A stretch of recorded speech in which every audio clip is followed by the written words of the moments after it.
ആ പിന്നെ ഒരു കാര്യം മറന്നുപോയി പറയാം. നമുക്ക് കിട്ടാത്ത സമയങ്ങളുണ്ടല്ലോ.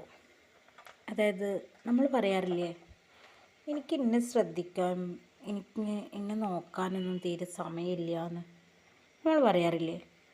ഞാനൊരു കാര്യം ചോദിക്കട്ടെ, നമുക്ക് കിട്ടാത്ത സമയങ്ങൾ അത് എത്ര വലുതായിക്കോട്ടെ ചെറുതായിക്കോട്ടെ, നമുക്ക് നമ്മളെ നോക്കാൻ, നമുക്ക് വേണ്ടി സമയം ചിലവഴിക്കാൻ കിട്ടാത്ത ആ സമയങ്ങൾക്ക് പിന്നെ എന്ത് വിലയാണ് നമ്മുടെ ജീവിതത്തിലുള്ളത്? ശരിയല്ലേ?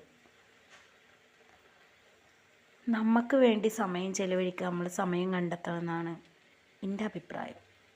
കാരണം ലൈഫ് ഒന്നേ ഉള്ളൂ, അതിതാ പറയുമ്പോഴത്തേന് തീർന്നും പോകും. അപ്പം നമുക്കിഷ്ടമുള്ള ഭക്ഷണങ്ങളൊക്കെ കഴിച്ച്, നമുക്കിഷ്ടമുള്ള കാര്യങ്ങളൊക്കെ ചെയ്ത്